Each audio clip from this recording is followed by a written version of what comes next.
Welcome, welcome! Specular spectacular, no words in the vernacular can describe the great event. You'll be dumb with wonderment. That sound familiar?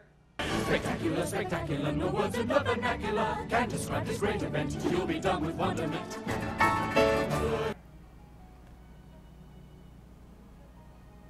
We're gonna get a copyright strike for that. I hate Ewan McGregor. He's gonna come kick you in the face. Welcome. We are Specular Board Games. I'm Ryan, and I got my co-host here again with me, Max. How's it going? Pretty good. And then now our other co-host, Keegan. Hello, I'm back again. Boo. There's a ghost in here. Thank you for joining us on our third video. This week, like I said last week, we are going to be doing the awesome Gugong with the Panjun expansion, which Keegan and I both kickstarted a little over a year ago, maybe. Yeah. And we finally just got it and had to review it right away because we really like this game and wanted to bring it to you guys. As usual on our video, we're going to let Max take it away and give us a brief overview. Max? Right, well, Gugong is a 1 to 5 player game. It is designed by Andreas Stedding with art by Andreas Retsch and Noah Alderman, and it's published by Game Brewer. In Gugong, you are trying to get victory points by bribing officials with gifts and trying to obtain an audience with the Emperor. Otherwise, you can't win. Gugong is played over 4 days or rounds, and you got your morning phase, your day phase, and the night phase. So that's 3 phases, 4 rounds, game over.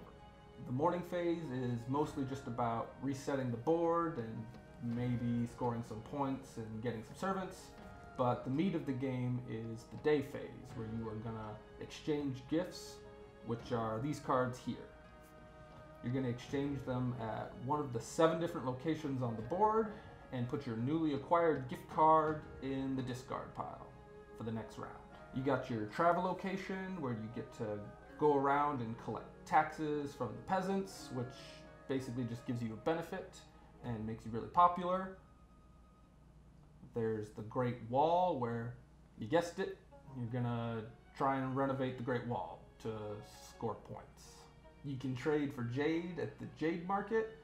Jade is going to be worth points. There's the Intrigue track, where you can trade with a shady official to increase your influence. It's also the game's tiebreaker. You can try and ascend on the Palace of Heavenly Purity track, which we just call the Emperor track because it's easier. If you don't make it to the top, once again, you can't win the game, so make sure you get to the top. There's the Decree location, which you can go to get points or bonuses throughout the game. And finally, the Grand Canal, where you can spend servants and take them on boats to go trade for rewards, which the rewards are super important in this game, so make sure you don't forget the Grand Canal. There's also the Panjun expansion, which we are very excited about. It adds 4 modules, which you can add to the base game or not. Just go with your heart and you do you, boo. There is the Summer Palace, where you fight for area majority over pawns to gain bonuses. There's the Peasants Revolt board, where you can go to get servants, but you might also cause a revolt, where players can incur penalties. The Stairs of the Palace, which changes the Emperor track, or the track of Heavenly Purity. You now have 2 different paths to the Emperor with different bonuses and obstacles on each one.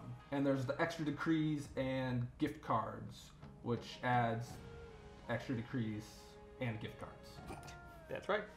So you're going to go around exchanging gifts with officials, spending servants to get different bonuses until you run out of cards, and then you're going to go into the evening phase, which is kind of just a cleanup phase. You're going to roll some destiny dice, get points or servants maybe, but I recommend reading the rule book. It's just kind of a basic overview, but you get the idea.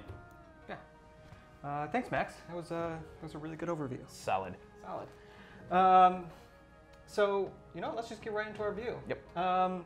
As per usual, we like to start with the artwork, and with our deluxe copy in this Kickstarter, it kind of actually came with 2 versions of the box. Yep. Keegan has one, I have one, as you can see here. Because I got the deluxe base and Kickstarter expansion as one in this Kickstarter, it came just in one box with this really nice faux purple leather box. Yep, and then the one I got Yeah. is slightly different because I already had the deluxe base game, and I didn't want to throw the box away because that seems like a waste, and that box is gorgeous. So I got the expansion, but with a sleeve that fit both of them in, and that box is velvet, and it stains stuff. Do be careful with So that. be careful, but it's beautiful. And I Yes. got, I didn't kick it. I got good friends. There we go. Yes. That's the box, which is actually really nice. It says Gugong and Panjun in what I believe is Banterin. Maybe someone who knows more can see it, can actually correct me if I am wrong. But the overall artwork of this game is beautiful. It's so nice. Yes.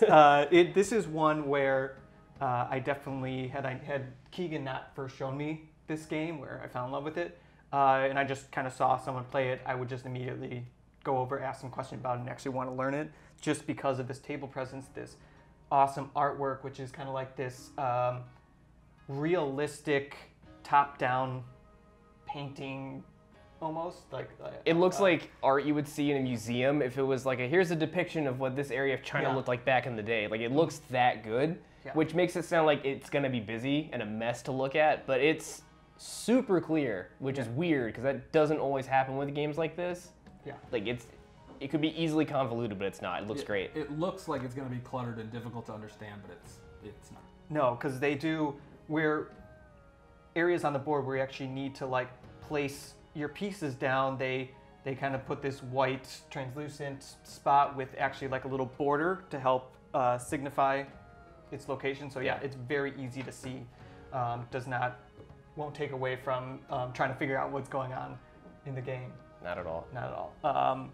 And each location kind of has its own little unique aspect to it. The Intrigue track here is like a top-down. One's more of like from the side looking down. And they're all like framed with their own Yeah. little section too. So every spot is super, super clear. It's great. Yeah. Also with the art, the components are awesome. Yeah, the components are fantastic. In this, we have the deluxe, as we said. So a lot of these pieces are upgraded. You got more of like your servants have very custom worker shapes. Yeah, in the base game, they're just cubes. And then all these like really nice like screen printed wood pieces are just punch board in the base game. So we're not like people that, well, okay, we really like deluxe stuff. I was going to say we're not those people, but we 100% are. We're spoiled. We're 100% spoiled. But this is one of those games too where, at least for me, like I don't need a deluxe edition of a game. I like it. Seeing the retail version as opposed to this version, I would need the deluxe because it just is that much better in my opinion. I like I told you guys, I don't have it, so if I got a good deal on the retail, I'd take it, but I probably only play your guys' copy. I don't know. I think the game is definitely worth owning in whatever form you can get, but the deluxe version is just if you can get it, it's better.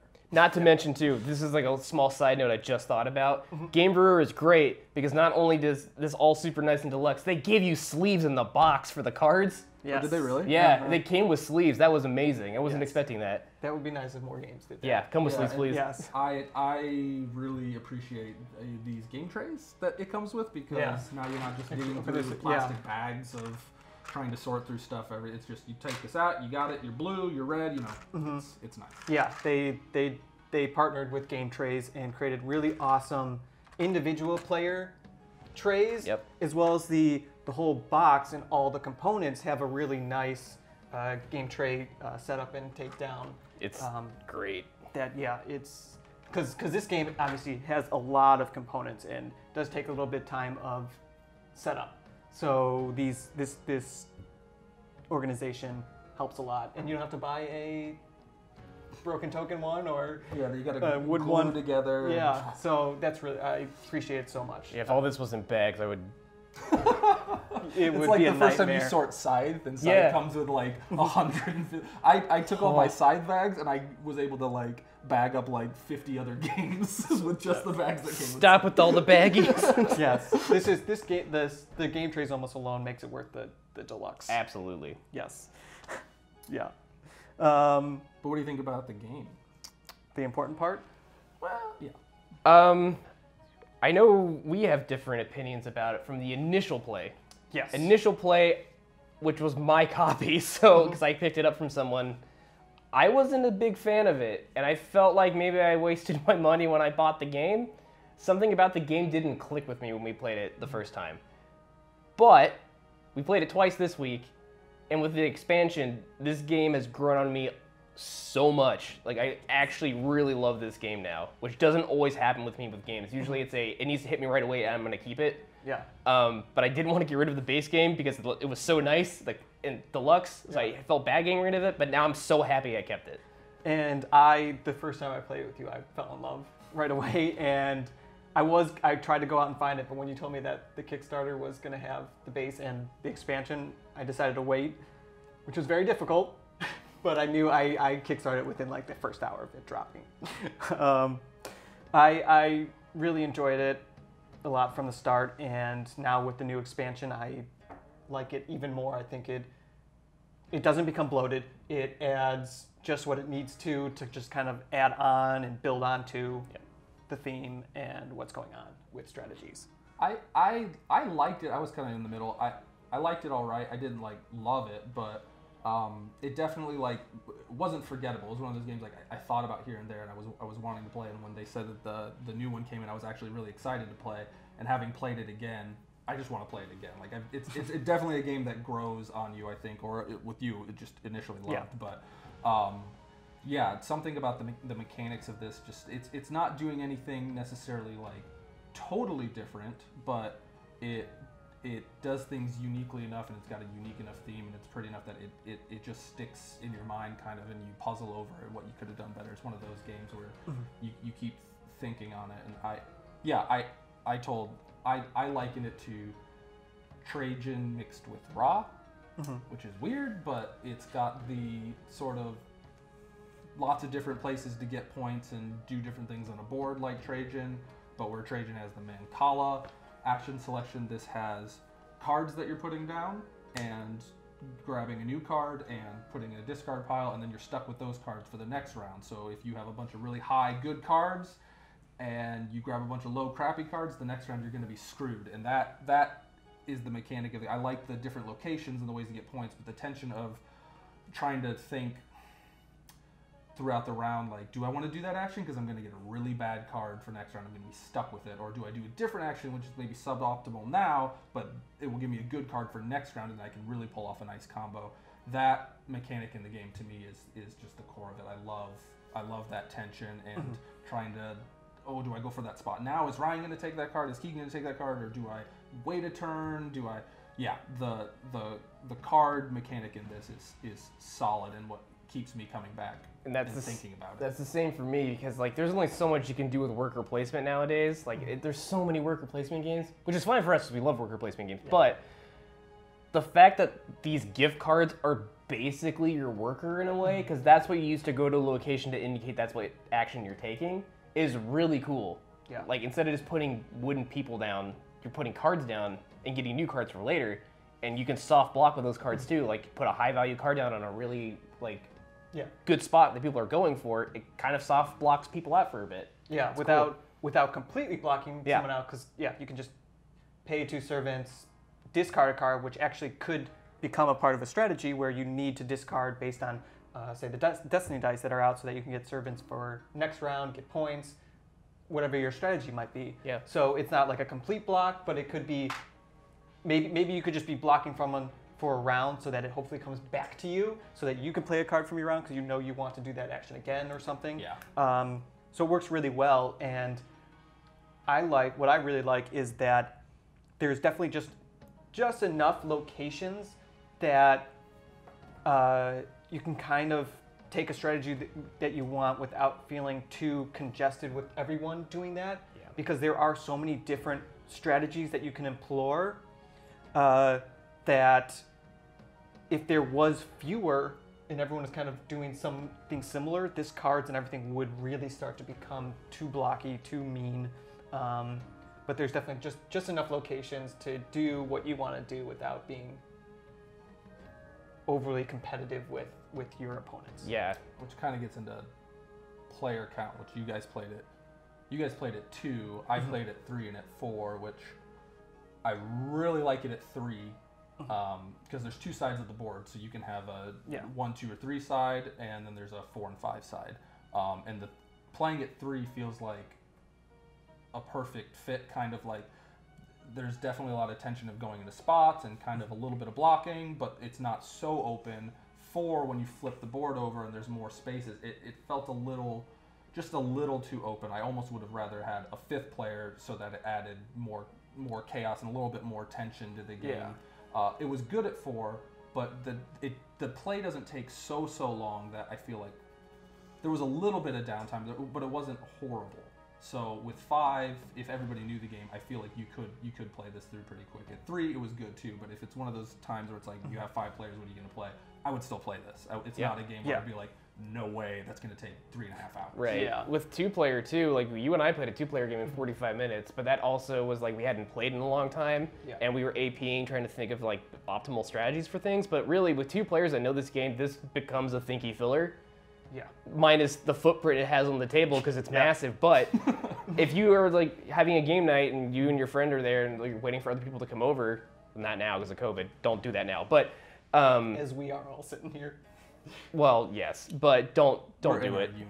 Yeah, we're in our unit. Don't go to strangers' houses for games right now. But like, 30 minutes before people show up, let's just bust a Gugong really quick and play a 2-player game, and it becomes a really nice filler game that's not very like blocky, competitive. You can do your own thing. It's nice. It's a nice, relaxing experience. But see, that's kind of where I have a little bit of an issue with 2 players. Is it almost becomes like you each are just doing your own thing, right? It kind of negates that. This game definitely feels like it's designed for some tension with these cards. When you have 2 players, you can easily just kind of each go on and do different strategies and never really interact, which kind of takes away that tension of which cards are going to be coming out and them swapping around and having to kind of rework your strategy or decide when you're going to go do a certain action. It took it away. It took that away, especially now that there's 2 additional locations that it's just even more now that 2 players just feels, you just lose a lot of that. And I feel like at 2 players, you can really math out what the best strategy is. It's starting to feel like Jade in this case now, where the first time we played it, Jade did not feel like a viable strategy at all. Base game only, no. Because there wasn't these extra locations, but only a single location that was pretty expensive. And if anyone else was trying to go there with you, it really does not become a viable strategy. But now with additional ways of getting Jade, it could really become Jade is the ultimate strategy at 2 players. Well, Max and I both won the games because of Jade strategies. Yeah, Jade may become now the meta. Yeah. With this, so. But no one was really blocking us either with the Jade. Like no one else was really going for it. Yeah. Yeah, that's true. Which is why I went for it. And Jade's very. I guess maybe that is. But I think at 5, someone might have, or at 3, someone might, because we played with all the expansions. So there's an extra ways to get Jade up at the travel location. There's now the Summer Palace, which can get you Jade. So there are more ways to get it. Yeah. What did you guys think of the expansions? I think the expansions fixes things that I had issues with just the base game. Mainly with like the base game, I really did not get my head around the idea of getting more workers. I was like, this seems really hard to do unless you're going for Destiny dice strategy. That was pretty much the only way, wasn't it? Yeah, Unless you got like one of these. Yeah, which felt like to me that it pigeonholes you into I need to do a Destiny dice strategy just so I can get workers, so I can keep doing the Destiny dice strategy in a way. Whereas now you can go to the Peasants Revolt and steal some peasants from the field and use them, and it's super easy to do. And not to mention too, the Peasants Revolt, like when they actually revolt, that becomes a really cool bluffing game where you reveal all the tiles and then everyone competes to try to like quell the revolt down. And it's awesome because if you quell the revolt, the person who played the lowest card gets the benefit, who did the least work. The laziest person. The laziest person. But if the peasants win, whoever did the most work gets the benefit. So it's a cool, like someone's going to get something regardless. Yeah. So that's awesome. It just adds on to that little layer of tension. Yeah. Without it's not too much. Not too doesn't much. break that tension. It's just a lot of fun. Yeah. It's not everybody just playing their highest card to try and get the benefit. It's the mind game of, if I play the highest card, I won't lose anything, but if I can subtly get in there under everybody else, it's really cool. I'll gain a benefit. I'll get to do another action that round. Yeah, unless you don't quell the revolt, and then if you play the least card, then the lowest card, you're going to get in trouble. So it's a nice little mind meta game to that. I really liked the Peasants Revolt, the Summer Pavilion, Summer Palace, Summer House. I liked as like just an extra place to go to get Jade, or you can get the lady worker who lets you do a double action, which can be really beneficial. Yeah. My favorite was the new Emperor tracks, because there's a lot of different. Yeah, there's several different overlays. Tracks, overlays that you can play to mix it up. Yeah, so just the fact that they added those, and so now you're not just trying to just go up to the top, because that was pretty easy to do in the beginning. Now do I go to the side that takes longer, but I can get some benefits in the beginning that might push me ahead, but then I have to pay penalties later, or do I just go up the fast side, which will just get me straight up points at the end if I can get up there fast enough. It's a real simple, easy add-on that just I would never play without. It adds it where it's just before you just kind of did it and forget it. Now you actually want to strategize with it when you want to go up, and some of these new actions allow you to get bonuses for moving down the intrigue. So it's definitely becomes even a little more strategic when you want to come down, when you want to go up. Yeah, this becomes a resource now instead of just a thing I have to do. Yeah, which is great. That's the perfect way to implement something. I think we're all in the same camp on this, but I don't think we're ever going to play base game Gugong ever again. No. It's always going to have the expansions in it. Maybe not all of them, but probably all of them. Yeah, the only one that we didn't really all agree. So when you add the new decrees and the new travel tokens and the new cards, it comes with some cards and some different tokens that add a take that quality to this game, which if you're blocking somebody and placing down cards and hoping that that person won't have the card to be able to go there, or knowing that they can go there but it's going to cost them a little bit more, I feel clever in doing that, and it feels like I'm playing inside the game and outsmarting opponents. If I just take a token that screws somebody over, I don't feel as clever doing that, and it doesn't feel as good.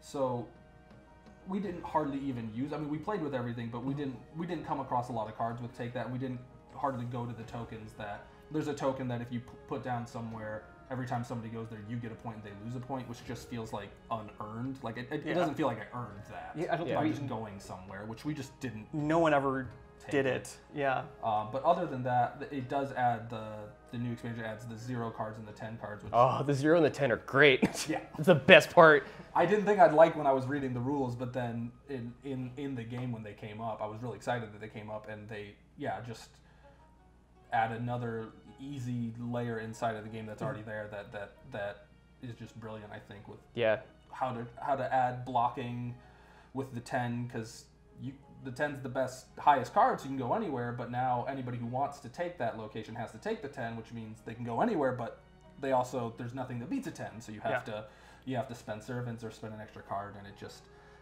and the 0 lets you just double the action there, which it's the lowest, so you still, once again, you have to pay to use the location, but once you do that, you double the action there, and it's amazing.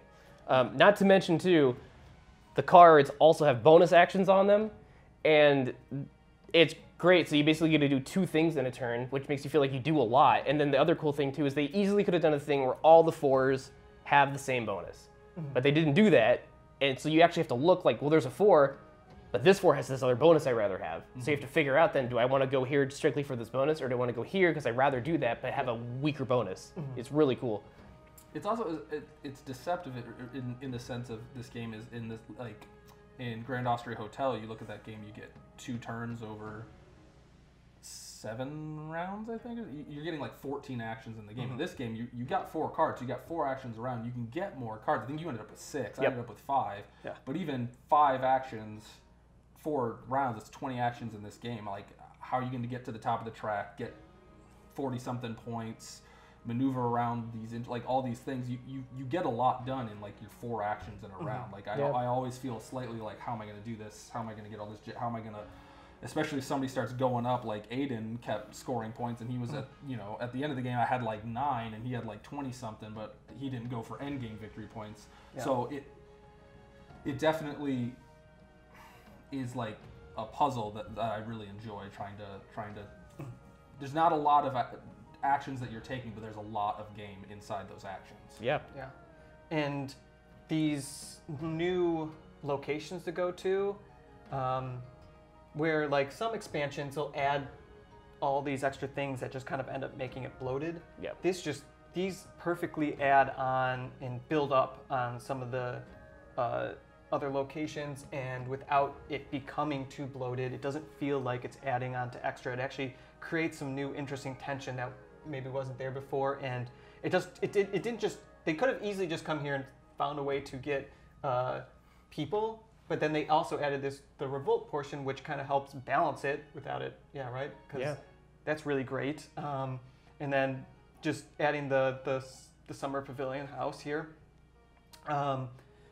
just creates additional new strategies that are possible, but it doesn't really like create a whole new strategy. It just kind of builds up on other strategies and makes them viable. Yeah, because I think when I first played it, and I think you guys said also, like, it almost felt like it had a shelf life in so much that, like, there only seemed like there was so many strategies, and I do think that the expansion helps with that, but having played it more now, I realize there's a lot more depth than I thought there was originally here, and there really is quite a few routes to go, and yeah, you could. There's a lot more life to this game than I originally thought. So I really enjoy just the whole puzzle of it. Same. Yeah. It's the same thing I was worried about. I thought with base game, this had a shelf life, but this expansion just injected this with some steroids. It's great. I do worry if they do try. I don't know if they're going to do more expansions, but hopefully they don't add. Well, they could add locations, but you definitely probably don't want to. Weird way to say that. Add more locations to this, then it might actually start getting bloated. I think it would just maybe only want to ever play with 2 locations and like swap them out. Yeah, swap them out, give you some variability with it, keep that shelf life going. Yeah. Or like Max, you had suggested, overlays of some of the different locations on the main board to kind of switch them up. Maybe find ways that alters the strategies a little bit, maybe making this one of like a decree that plays into the intrigue more, right? Or into the Great Wall more. Could be interesting. My thing with that is I don't want to buy another big old box. Yes. I don't want to throw this other box away. So don't, I mean, if you do that, just put it in a bag or something and I'll staple it to the front of the box or something stupid. No, you won't. I won't, but I don't know. Well, just listen. Get a bigger lid so it's taller or something. I don't know. A new sleeve. Yeah, just sleeve for the sleeve. Yeah, sleeve within a sleeve within a sleeve. sleeve. Sleeveception. It's gonna be something. Which you guys just got this and we're already like, more expansions. More expansions. Give us more. Our thoughts are definitely all pretty unanimous that this game is really, really great, really beautiful, a great puzzle. We recommend Highly recommend the it. Specular Board Games light bulb seal of approval. The seal of approval. Stamp the light bulb on. I like that word. I like that. I will go in to say though too, if you can find the deluxe version, buy the deluxe version. Do not buy it for the scalper prices that it's already going for, because that is not worth ridiculous. it. But if you can find someone who's nice and not a crazy fool, and they will sell it to you for Kickstarter cost, do it. Yes. 100% do it. It's one that'll probably sit on your shelf for a while. It just looks great too. Just look at this. It looks amazing. And it's did I already talk about what it meant there? Yeah. Yep. But yeah, do it. It's in my top 10 games. Really? Yeah. Oh, I wow. really love this one. Even though I beat you? Even though I beat you. You're surrounded by a winner sandwich. You're the loser meat. Oh. But that's okay because I beat you guys at most other things. This is true. Yeah, dude. Guys, have any final thoughts on this? No, I think I'm good. I said everything I wanted to say. It's beautiful. Great. Plays great. Buy it. Buy it. Yeah. Awesome. Max, where can people find you? People can find me at Chimmons, Chimmons, at Instagram? At Facebook? Instagram. Yeah, look that up on Facebook. Good luck. You can find me on Instagram. I'm trying to be more updated with my board game addiction as opposed to my pictures of my kid. Your child addiction? Whoa, that's not... Oh, okay, wait a second. Cut. Okay. Your child. I The love child my- of I yours, love my- your blood. I love my child. There's a lot of pictures of him up there. So I'll try and mix it up. Keegan, where can people find you? At Foxbox Games, but Box is Bocks because Box with an X was taken. And it's that whole thing. It's that whole string. It's a whole string. Instagram got real mad about it. But I've been posting some good. You know, my ego. No, but I have game content on there. I try to post a couple times a week. I've been trying to post daily, so yeah. Yeah, and you can find me at ryan.gebi, Gebi. Mine has a bit more my rendering and photography there too.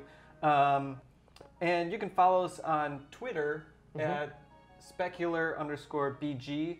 That one's a bit more for news and Kickstarters that are coming up, things you may have missed, a little bit different, but some news that you can find there. And I believe our next video is going to be a little bit more heated, debating video because we all have varying degrees of opinions on this game. We're going to be doing Tiny Towns. It's a bit older game, and one I'm sure there's a lot of videos on, but we want to do one a little bit more fun where we do have a game we don't just gush over. Yeah, exactly. Yeah, we will have varying opinions on it, and that'll be an interesting discussion. But yeah, stay tuned for that. That'll probably be out next week after this one comes out, next Wednesday. Yeah, thanks for joining us, guys. We're Specular Board Games. Give us a YouTube comment to say. That's right. Yeah, I really like the taglines. I like that you guys are getting involved with it. Just a little something fun to do at the beginning of the videos, and we'd love to keep hearing some funny ones. So yeah, thanks, don't forget Uncle to do Rob. that. Love you. Yes, thank you for everyone that was giving that to us. Yeah, we really appreciate all the follows and the likes and whatnot, and your guys' comments. And it's great. And, yeah, I know I've really been liking doing this and want to keep doing it, and so we really appreciate your support. And yeah, until next time, we are Specular Board Games. Bye, everybody. Wear your mask. Stay safe. Don't get sick. Do all that. Bye.